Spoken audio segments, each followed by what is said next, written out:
जब बाबा साहब ने पूरा संविधान लिख के दिया, आज यही संविधान उन मनीवादियों के हाथ में है जो इसको खत्म करना चाहते हैं। अगर संविधान खत्म होता है तो हमारे हक अधिकार वही पहले की तरह, देश आजाद होने से पहले जो दुर्दशा हमारे लोगों की थी, हमारे समाज की थी, उसी दुर्दशा में जीने के लिए हम मजबूर हो जाएंगे। आज वो सरकारी स्कूलों की क्या व्यवस्था है आप लोग जानते हैं अच्छी तरीके से, जिनका बुरा हाल किया जा रहा है। एजुकेशन को हमारे से अलग किया जा रहा है। किसको? जिसको सबसे आखिर में एजुकेशन मिलती है, यानी कि हर लोगों को। क्या हम चाहते हैं कि हमारे साथ न्याय हो? क्या हम चाहते हैं कि हमारे बच्चों के साथ, आने वाली पीढ़ियों के साथ उनके भविष्य में न्याय उन्हें मिले? क्या हम चाहते हैं? क्या हम इसके लिए जागरूक हैं?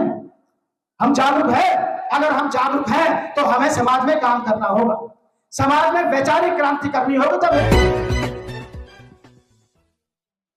जिन्होंने इस कार्यक्रम को आज यहाँ पे रखा है, मैं उनका भी धन्यवाद करता हूँ। मुखमेलपुर के अंदर मेरा ये पहला प्रोग्राम है और मुझे जब संविधान की सभा का सदस्य बाबा साहब बने, ऐसा जनता चाहती थी। जनता इसलिए चाहती थी क्योंकि वो जानते थे कि जो उस वक्त की जो हुक्मरान है वो लोग हैं जो आजादी से पहले मनुस्मृति को मानने वाले लोग थे। जब बहुजन समाज था, उस बहुजन समाज को उन्होंने कभी मानव का हिस्सा ही नहीं समझा, मानव ही नहीं जाना, जानवर से भी ज्यादा बदतर उसको रखा। ये वो लोग थे जी। तो देश की जनता चाहती थी, बहुजन समाज चाहता था कि बाबा साहब संविधान सभा के अध्यक्ष इसलिए बने कि यदि बाबा साहब संविधान सभा नहीं पहुंच पाए तो यहाँ के जो हुक्मरान हैं, जो मनुवादी लोग, जो तथाकथित स्वर्ण जाति के लोग हैं, वो सारे समाज का बेड़ा गर्क कर देंगे। ऐसा संविधान लिख देंगे जो मनुस्मृति से ताल्लुकात रखता होगा। ये ऐसा संविधान लिख देंगे जैसा आजादी से पहले हमें कभी कोई हक अधिकार था ही नहीं, ये वही संविधान फिर लिख देंगे। इसलिए वहां की जनता चाहती थी कि बाबा साहब संविधान सभा के सदस्य बने। जब संविधान सभा के सदस्य के लिए वोटिंग होने लगी तो जनता ने अपनी जान की बाजी लगाई बाबा साहब को वहां तक पहुंचाने के लिए।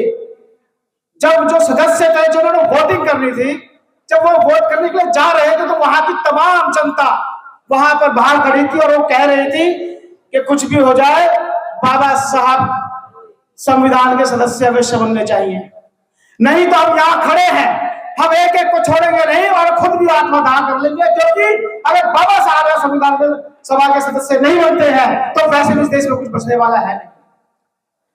साथियों, आज व्यवस्था वैसी है। देखो, उस वक्त लोग चाहते थे कि बाबा साहब संविधान सभा के सदस्य बने। आज जब बाबा साहब ने पूरा संविधान लिख के दिया, आज यही संविधान उन मनीवादियों के हाथ में है जो इसको खत्म करना चाहते हैं। अगर संविधान खत्म होता है तो हमारे हक अधिकार वही पहले की तरह, देश आजाद होने से पहले जो दुर्दशा हमारे लोगों की थी, हमारे समाज की थी, उसी दुर्दशा में जीने के लिए हम मजबूर हो जाएंगे। शुरुआत वो करते हैं हमारी नौकरियां खत्म करके। जिस समाज को कभी पढ़ने लिखने का अधिकार नहीं दिया, जिस समाज को अच्छा भोजन खाने का हक अधिकार नहीं था, जिस समाज को समाज में किसी भी तरह का बराबरी का कोई अधिकार नहीं था, ना कोई सामाजिक अधिकार था, ना कोई आर्थिक अधिकार था, ना किसी भी प्रकार के एजुकेशन का अधिकार था, उस समाज को आज बाबा साहब ने बराबरी का लाके दिया। वो संविधान की बदौलत है। आज अगर संविधान नहीं बचता है तो कुछ भी नहीं बचेगा। इसका प्रमाण वो देते हैं नौकरियां खत्म करके। उन्होंने नौकरियां हमारी खत्म करी।